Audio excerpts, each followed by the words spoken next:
head here against the Welsh.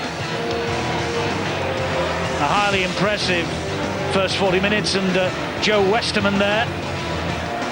Unlucky not to be involved in this match tonight, the Young Player of the Year in the Engage Super League 2008. And he misses this game because of injury, as he missed the back end of the season with the Castleford Tigers because of injury.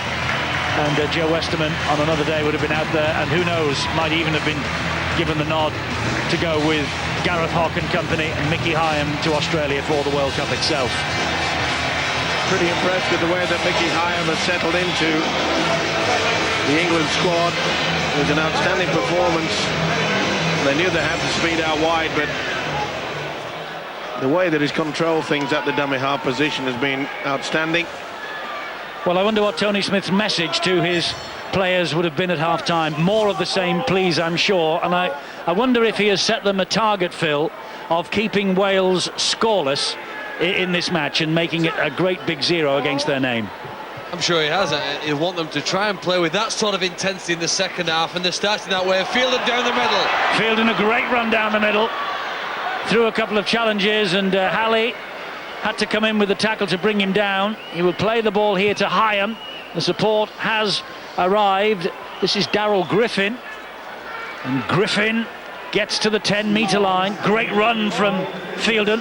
That won't have done his chances of being one of the standby players any harm at all. Sykes gets it wide to Gareth Hock again, flicks the pass away, and this now is Tony Clubb, and Tony Clubb on his international debut, who has really made great progress in his first 3 seasons in the game with Harlequins, gets England up and running in the second half.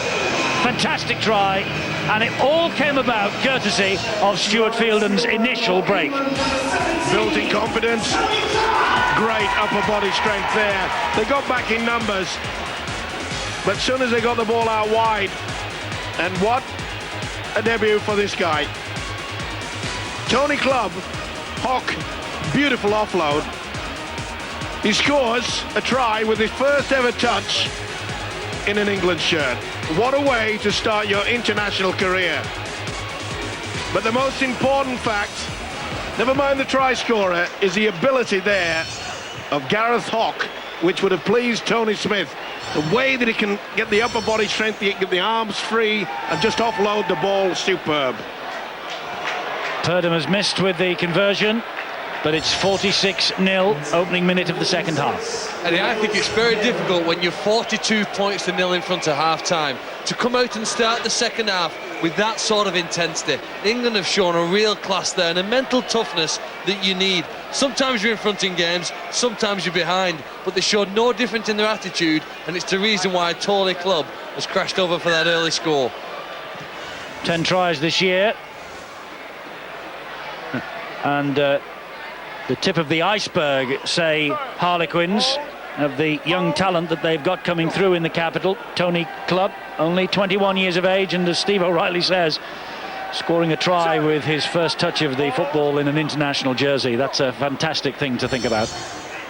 Tony Clubb joins the long list of players who have scored in their very first international. I was one of those players, but I can honestly say that's the first time I've ever seen a player score with their very first touch in an international football game. Very well done, Mr. Tony Clubb. Here is Myler now, someone else who has scored in his first international after his effort in the first half. Mickey Hyam. Jamie Langley takes over for England. Important for England now to just settle things down, spread the workload. Hyam again down the line looking for Calderwood, and Calderwood chasing and harassing Damien Gibson, trapping him in goal. It's going to be a goal line dropout here.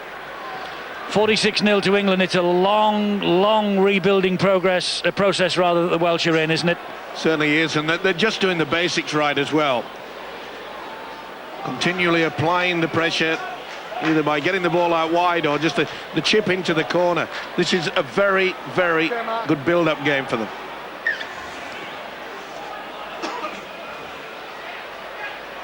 The dropout taken on the fly by Myler. John Dixon on the left, Justin Morgan on the right. It's a tough day at the office for the Welsh national coaching team. England attacking at will with Sykes and Langley. Good tackle, low down though by Ian Watson. This is Hyam. Hyam gets the ball away, and that's a try for Purdham, I think. No, Yep. he's short. Referee says he's short. Wow. This is Briscoe, and Briscoe goes to Hock, and it's only delayed the inevitable, and Hock will touch down. Gareth Hock with the try. First try for him tonight, and that is England's 10th try of the evening. But he doesn't look absolutely delighted, Tony Smith, the expression on his face, but he must be very, very pleased with what he's seeing. Measure it against the opposition all the time, but this is a really confident England side we're watching. Well, it looked to me as though Purdham had scored, but he was right. Good position by Ganson. He was Johnny on the spot there, got it. And as Eddie mentioned, just delayed the inevitable. Gareth Hock. Nice to see running on the angle. The reason why Tony Smith realises that the opposition is not of top quality. Purdham adds the extras. 52 points to 0 now. England lead. Hock with the try. You also have to credit actually Purdham, because he could easily have knocked the ball on there, couldn't he, when he was just an inch or two short. But well, Hock just pirouetted his way over the line. But he came in on the angle, which is important. This is where Purdham goes close. Boy, how close is that? But he maintained control of the ball. Yep. Just about. Did well, Mark Lennon, try to dislodge it. Both teams needed to start this game as if the score was 0-0, not 42-0. England, because the job is not done, they didn't want to feel that the job was done, and Wales, because they didn't want to get disheartened. Unfortunately, the body language of the Welsh teams shows a little like they're a bit disheartened, but hopefully they'll show a bit of pride in the jumper, because obviously the game is gone, but they're also rebuilding for the future. Indeed so, and they came up then with a short kick-off, 52-0 down. The kick-off was short, they got possession, that's why they're here now with Penkovic. Good run from Penkovic, gets it away to Watson. Watson then puts the ball inside to Jordan James. He was injured as well as James. Watson, and here's the loose forward, Braychek. 10 metres away on the last tackle, the Welsh. Another test, a little test here of the England defence. Watson delays the pass, finds Halley, and that's good work from Michael Shenton. Let's get some England injury news. Bill.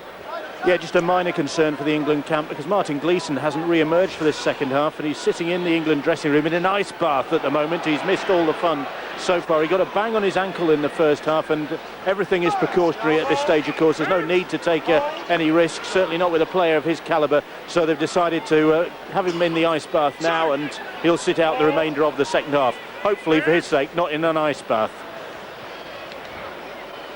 He's hoping everything's all right. And Gareth Hock there has surrendered possession. He tried to offload in an impossible situation. And here come the Welsh. You can afford to do that at 52-0, and that's... He will not get any grumbles from his coach, Tony Smith, because he wants to see more of that in the second half. This is Damien Gibson taking on Calderwood. Oh, that's wonderful defence from Michael Shenton. Referee just wants to check whether it was good defence or not. It certainly looked it from up here. Steve Ganson was certainly closer than us. It's no try. Does well to get past Calderwood, but Shenton, upper body strength. fantastic defence. Yeah. Another aspect that will be pleasing the coach, the ability. Good work from Damien Gibson, though. He gets round Calderwood to start with, and oh, look at that. Bang. No try, that is for sure. It's worth having a couple of looks at, but you could tell on the first that it was no try. Great defence from Michael Shenton.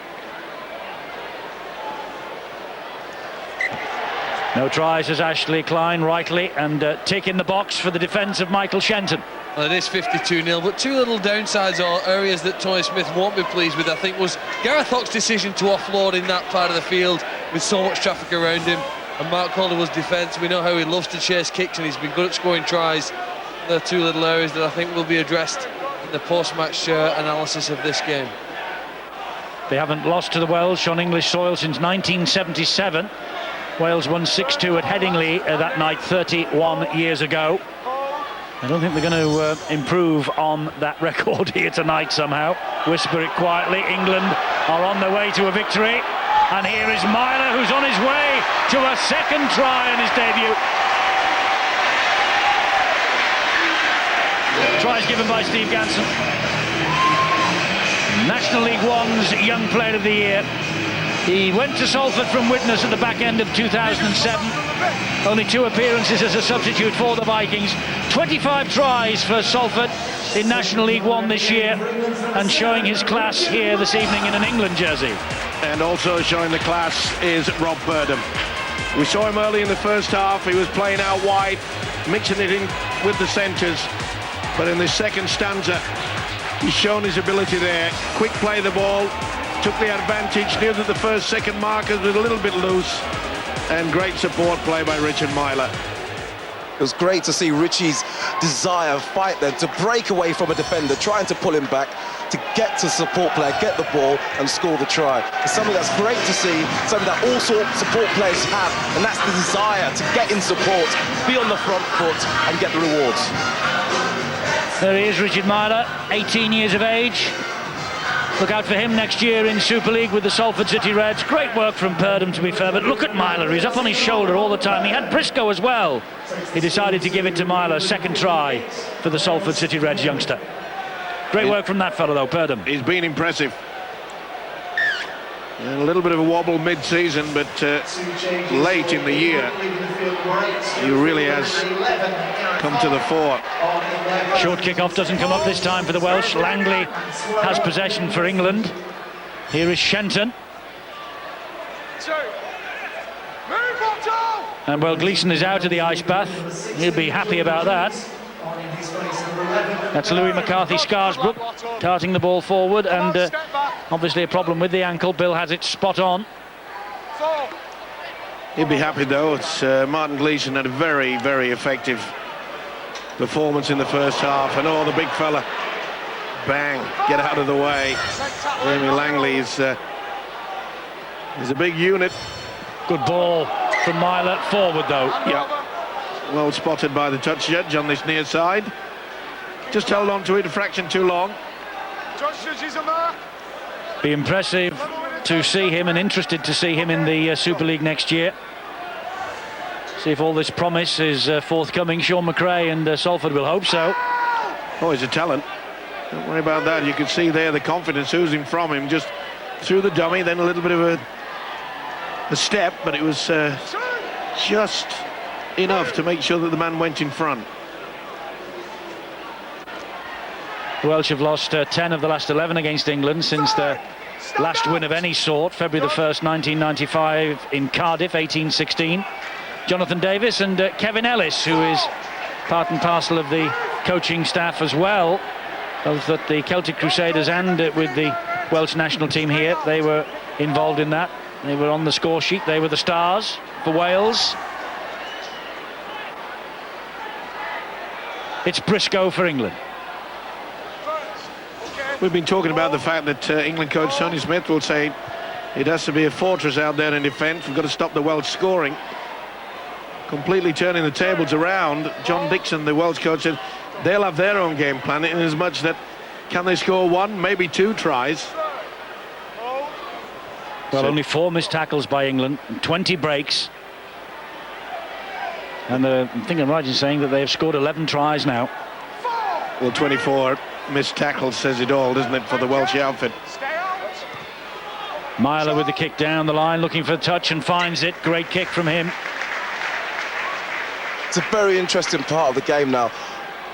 England, with a 50-point lead, must still concentrate. These games can be very beneficial to coaches if their teams in question actually concentrate for the full 80 minutes. Don't let the opposition score a try, because if Wales score only 1 try, I'm sure this house will come down, even though there are a lot of English supporters here, and it will be a moral victory for them. So it's very important that the England side concentrate. Don't let the Welsh squad cross their line at all and just carry out their objectives. How easy, though, is it, Martin, to do that at 58-0? It's very hard. A lot of players will want to score tries.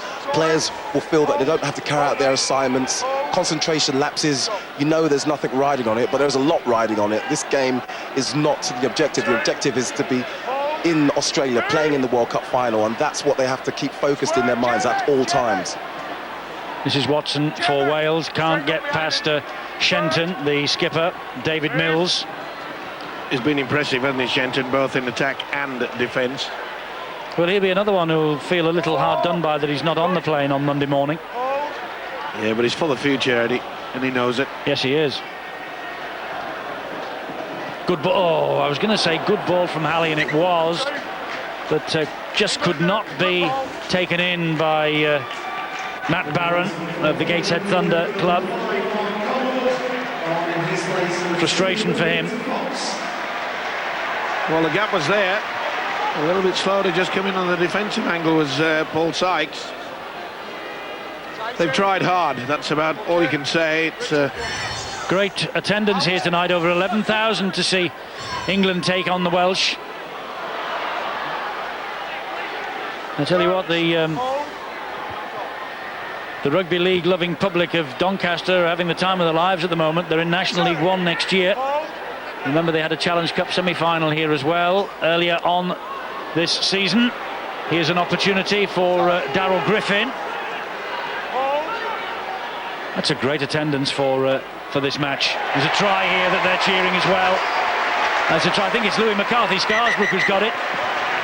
But the referee again hands it upstairs to Ashley Klein. Don't know what he's quite looking for. Maybe the grounding. maybe obstruction as well. No problem with that. This will be a try.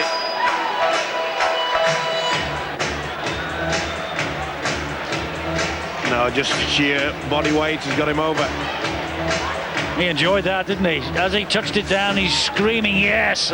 Look at the smile on his face as well. This should be given by Ashley Klein, and is Louis McCarthy-Scarsbrook. First international for him as well. He lives every minute of this game, either in Super League or at international level, and another man who scores on his international debut. Sheer power and sheer dedication. He is a man that loves rugby league football, and so does a man that's just added the extra 2 points. 64 points to nil, England.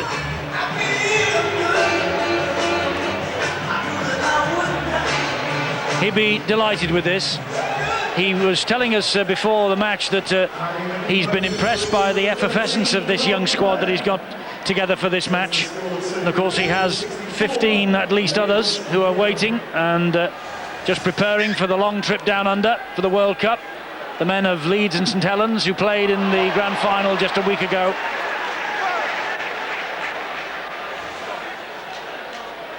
There's Purdon. Here is Langley.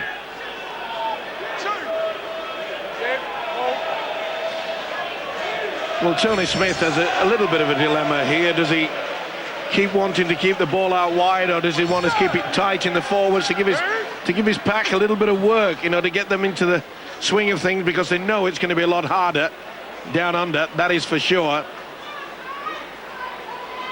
So roll the sleeves up, get the big forwards working. Great work from the hooker. Fabulous run from Mickey Hyam. It's Sykes, and here is Myler. Drifts the kick in behind the defender, but Halley was there. Oh, Halley has lost it. It's a knock on, and it's a scrum down with head and feet. Oh, to the Welsh. I think it was Richard Myler that ripped the ball away from Dave Halley, and therefore it's classified as a knock on. Let's go downstairs to Bill. Eddie, magnificent attendance here. I think it's surprised a lot of people, and among the crowd, 40 youngsters from the Sheffield Eagles Scholarship Project, and some Hull Kingston Rovers supporters in front of them, but the youngsters behind them, aged 13 to 16, are all on the Eagles Scholarship Scheme. They're here on a special project today to learn about the game. Well, they are getting a masterclass from this England side. They'll pick up a few good tips here tonight. Yes, they will indeed. There's quite a few Hull Kingston Rovers supporters in this crowd.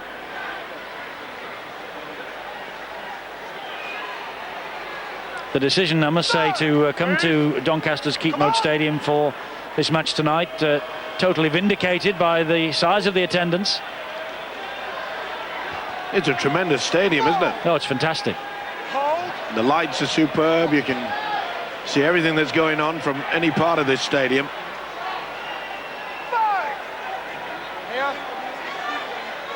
Still 22 minutes to go, and England 64-0 to the good.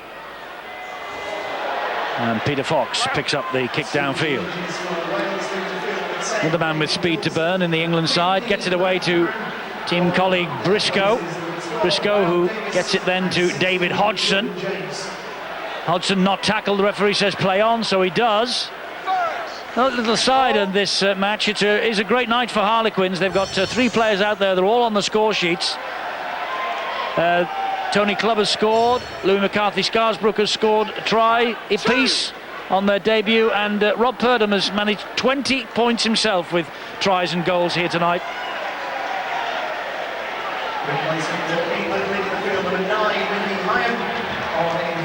Langley was the dummy half. This is Myler. Back it goes from Myler to Sykes. Sykes then to Westwood. Westwood gets through a couple of challenges still going on. England threatening to score on every attack with Myler. Not with a pass like that though. And that's swooped on by Halley. And Halley's a bit quick. Halley is very quick. Good jinking run from Dave Halley. Still going. Tremendous effort from the fullback. Had the opportunity of the final one to maybe offload. It was Shenton who came in with the tackle. Dave Halley, 22 on Sunday. He got a couple of tries on his debut for Wales, by the way, against Papua New Guinea in Bridgend last year. Wouldn't it be wonderful if we are talking about a scoreline of this magnitude in 2 weeks' time? Or is that just wishful thinking, gentlemen? We might be on the Friday night. Well, we'll be dreaming of it on the Friday night, you're right. I'm sure England will be as well. Don't worry, Tony Smith will not be getting carried away, Eddie. You may be, but he won't.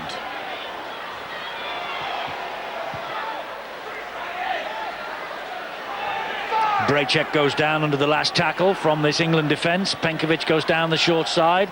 Stabs it through, bounces off the ankles of Shenton, and he's the first to react, and he says, play on, Steve Ganson. So Shenton does that, can't get past Watson though.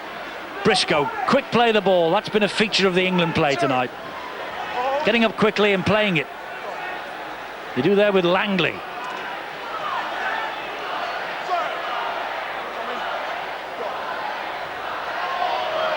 Fielden. Down he goes eventually. This night is a far cry from 1995, the World Cup semi-final. Probably the biggest ever confrontation between these two nations.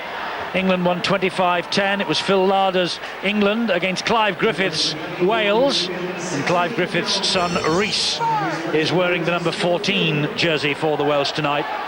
One of their substitutes. He's on the books of Castleford, but he has never played at first team level for them. And England now have a penalty. Well, Penkovic did not get out of the way of the man trying to play the ball, and Stuart Fielden just losing the marble slightly. Last tackle that, Sean. Been very impressed with Stuart Fielden tonight.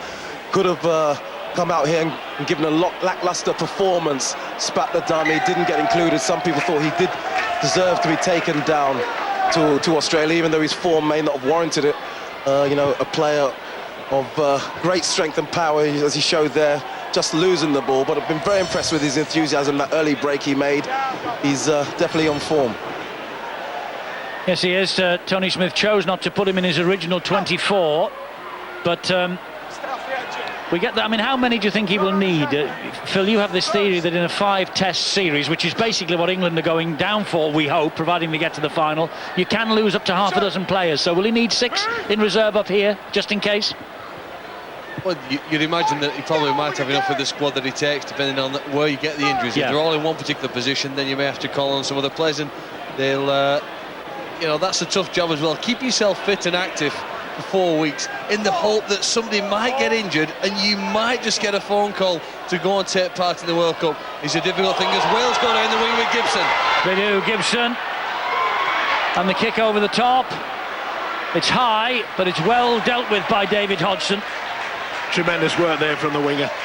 He knew that the break was down on the right-hand side, but he come away from the left area, came well across, anticipated that he would get the kick in, diffused it easily.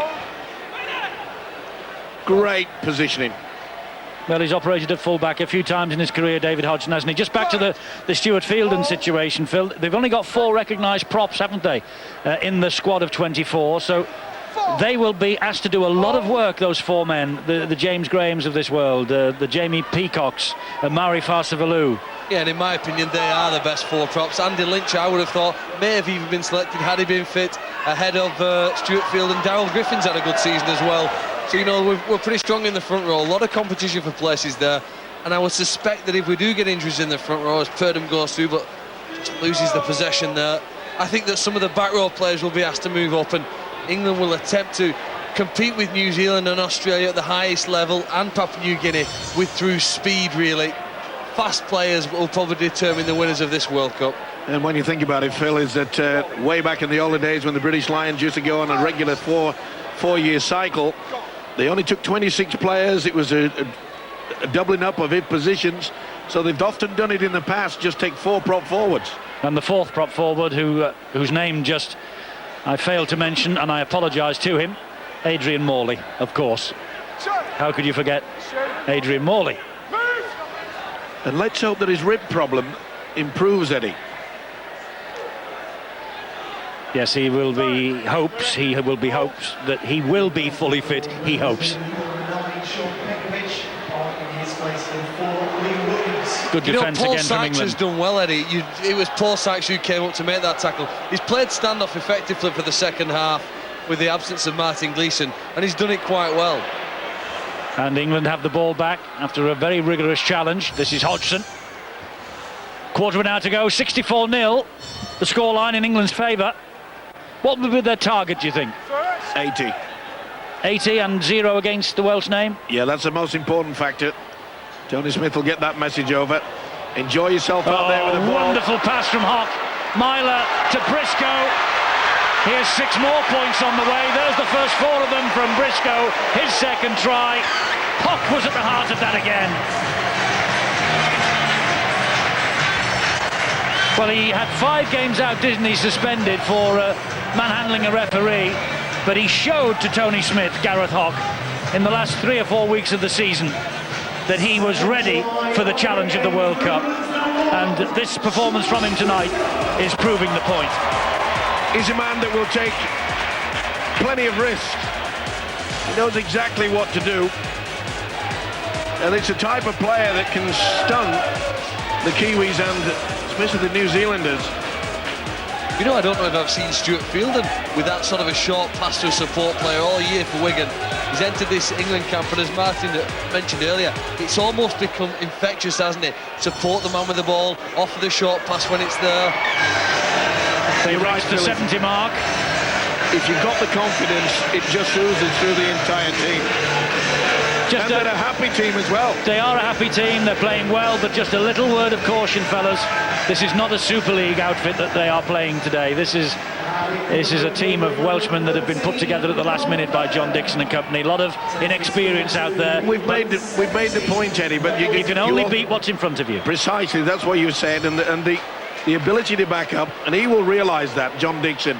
He knew he was on a hide into nothing, but they've got to think about the future, and then you've got to start somewhere. When you think of the days of old when it was Jonathan Davis, Kevin Ellis, John Devereux, Paul Moriarty, I mean, the list was endless, wasn't it? Well, it's when we went down into Wales and poached all their best players, wasn't it?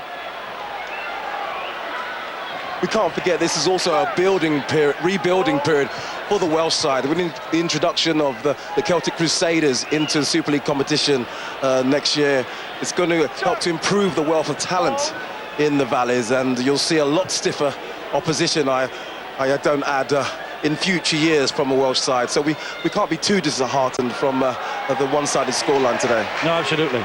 Oh, we're not from an English point of view. Don't worry about that. We all like to see healthy internationals. We do. And the important thing from this night that Tony Smith will take from it is the fact that his players have had what is better than a training run. It's better than a match behind closed doors between, you know, Skins and those in vest, isn't it? This is a full-blooded match. Without a doubt, you know, I mean, a size 9 boot, doesn't matter wherever you are, training or whatever, if it gets into your ribs or accidentally, of course, it still hurts. But he has to be happy with the fact that their combination has been good, their defence has been solid, and they've played as a unit. You know, so often you get a scoreline that it's easy, you know, halfway, they realise that they're going to win easy, that they go into individual play rather than stick to the team tactics. But they've done that throughout the game. That's what's impressed me today. It's the confidence, it's the combinations, it's the Myler showing the silky pass inside, it's the support play, the Briscoes coming through. That kind of thing just is infectious within teams, and it's confidence. You can't buy confidence. Interesting to see who the gentleman of the press select as man of the match tonight. He will be selected by, well, we've got one former Great England-Great Britain winger on our commentary team this evening, Martin Offiah, and the man of the match award will be presented by another. Jason Robinson is here to present the trophy to whoever has caught the eye of the press. We'll know that, I think, in the next 10 minutes or so. Here goes Hodgson. Hodgson cutting them up the middle. Myler forward. The referee brings them back. I think he's got it right as well, though, David Hodgson. Would have been Myler's hat-trick. Could have been Myler's hat-trick. Well, I don't know where that... It looks 50-50. He was right in line, was Steve Ganson, but it didn't look forward from that angle. 50-50. That's why we don't go to video referees to judge on forward passes, because that looks perfect. And it looks a momentum rule, doesn't it? Well, it's flat at worst. Keep it going, mate. Yes, I agree. He saw it, though, didn't he? Look where he was, Steve Ganson. Maybe a little touch of charity from the referee. Maybe he's feeling sorry for the Welsh. Eddie. 2. Hold, Stu. Hold, Mark. Either way, the England squad, they've got what they needed. A good hit out. And full credit to this Welsh outfit. I mean, conceding so many tries, it means that you're virtually kicking off all the time. You haven't got any opportunity to build. I don't think they've had a second set of 6 throughout the game. 70-0, 70 minutes gone. Lennon, dummy half. Watson. Halley. And that's behind Peter Fox, who deals with the kick. And then takes the tackle from Lee Williams. England on their own line. Can they strike a 100-metre try? Sykes. I'm going to put you on the spot here, Eddie. Oh, thanks. You're asking everyone else to say who the man of the match is. I'm going to let you have a stab. Well, I and we do not have a vote. Purdham has been very impressive, but I would give it, here you are, I'd give it to Richard Myler. The man who's at dummy half now. Is that a big game? Well, he's tender years, and it's his international debut. He's got a couple of tries. He's been in support every opportunity. Purdham's a candidate, there's no doubt, but I would give it to Myler. Well, Purdham, Myler, and also Mickey Hyam, especially in the first half. Yes, he did. He played very well. Very, very well indeed. But I think you'd have to say that the loose forward has done everything asked upon him. Scored plenty of points tonight. In fact, he's been outstanding. He has, and we have been saying for a few weeks at the back end of the Super League season that we need more than just the one goal kicker in Kevin Sinfield, and perhaps Rob Purdham has proved tonight that we have got one. He is out there, and there he is.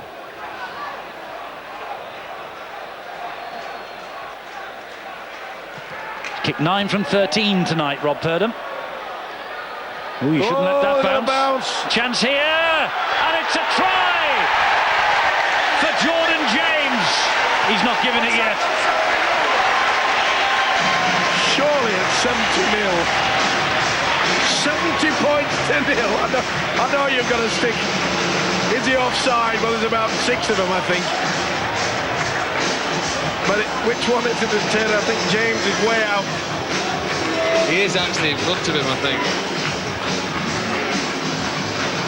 Well, I know this game should not be involving charity of such nature, but... Well, I'm glad you said that, because you just tutted me when I mentioned that Mr. Ganson might be giving a little charity Welsh way. Well, there's hardly anybody behind the He is kick. stood in front of him. Well, I'm going to give the benefit of the doubt. Tut, tut, tut. And I hope Ashley Klein does the same. GRY, boys. There's only inches.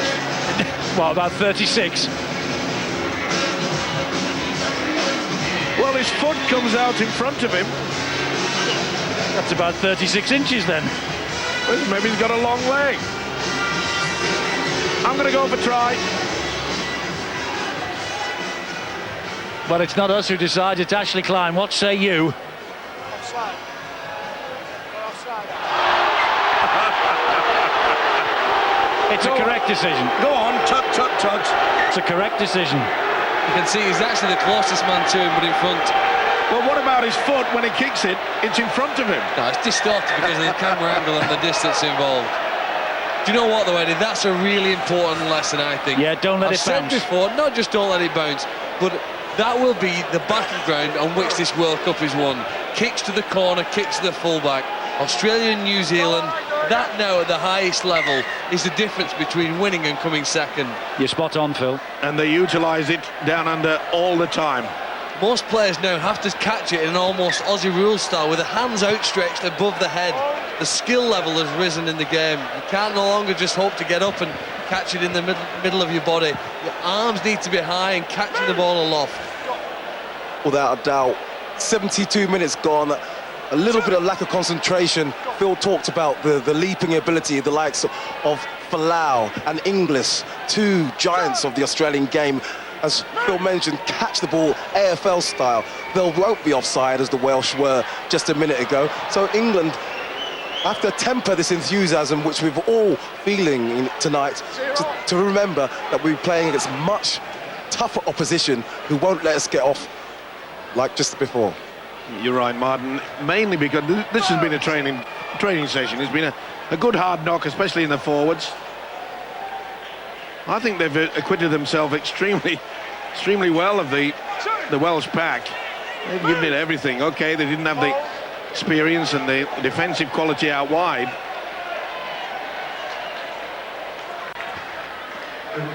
There's Rhys Griffiths, number 14, the son of ex-Welsh international coach Clive Griffiths, just playing the ball there.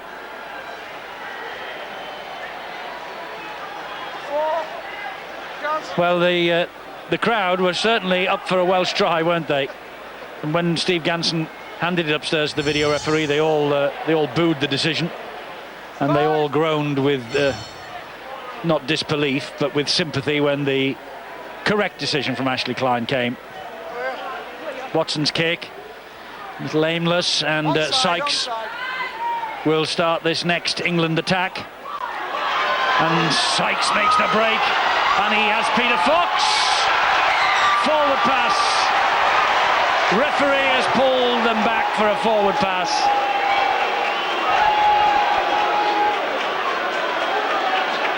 I think that one might have been.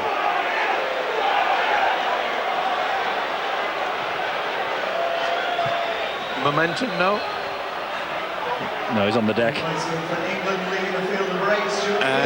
Tony Smith didn't take too kindly for it. Now 70-0.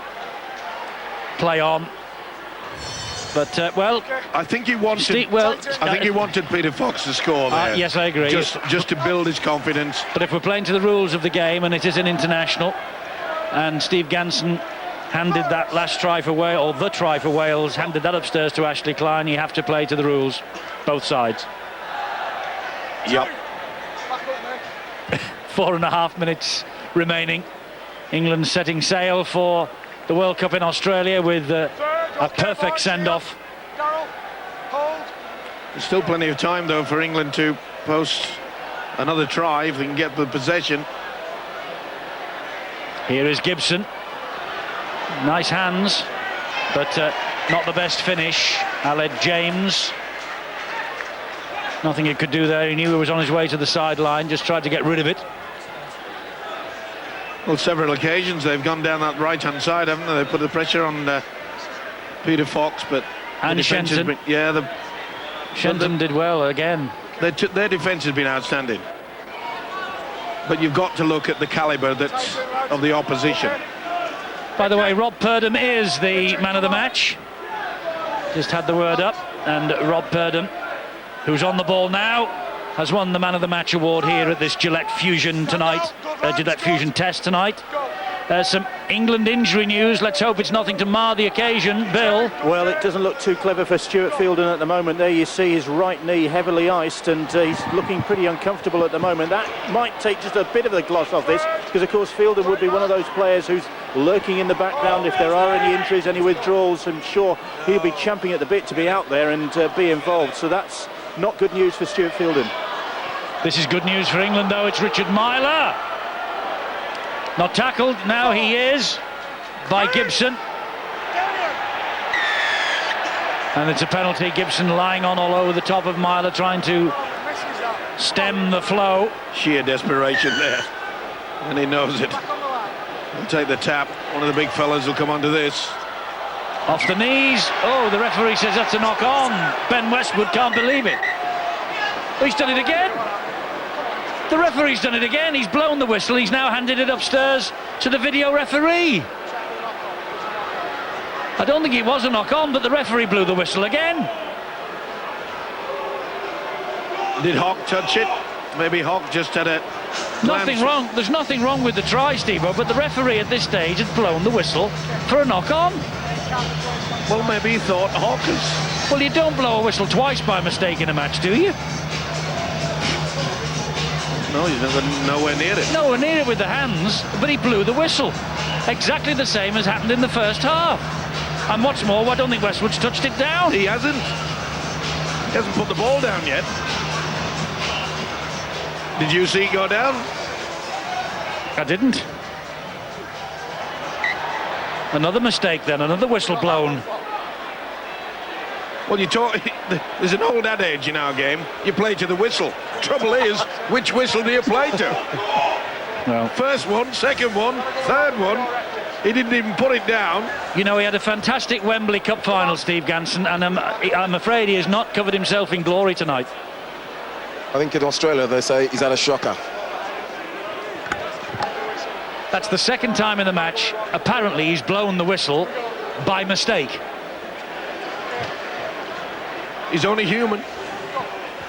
But Steve-O, I thought, I might be wrong, I mean, here is Shenton, and here is Sykes, and here is Fox at last for England. The try is given this time, but I thought once the referee had blown the whistle for an offence or a decision, he cannot then hand it upstairs for a video referee decision. I agree. Well, But Steve Ganson's on his way to the World Cup as well, by the way, and, you know, let's take the whistle away from him. He hasn't covered himself with any glory at all. can you imagine if it's... Anyway, let's have a look at this. Nice finish. Sykes and Fox combination, very, very neat indeed.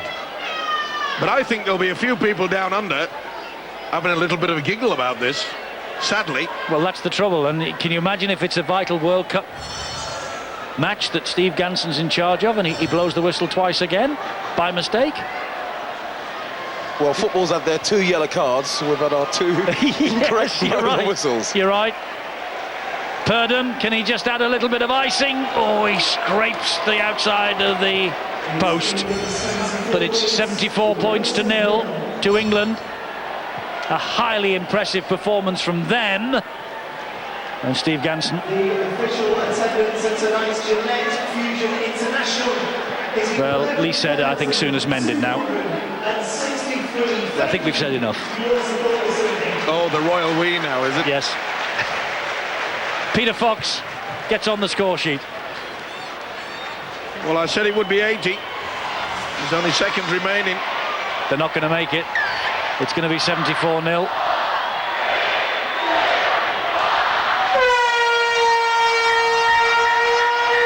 Referee's blowing the whistle. The Welsh are carrying on. The Welsh are carrying on. The referee has said time is over and off and finished. The game is done. England have won by 74 points to 0. Bon voyage, Tony Smith and England. We'll see you in North Queensland, in Townsville, where the test might be just a little stiffer than it was tonight against Papua New Guinea. Margin-wise, a record Welsh defeat, 74 points. There were 8 tries in the first half. They ended up, England, with 14 in all. The victory might have come at a bit of a cost, with Stuart Fielden with his knee in ice.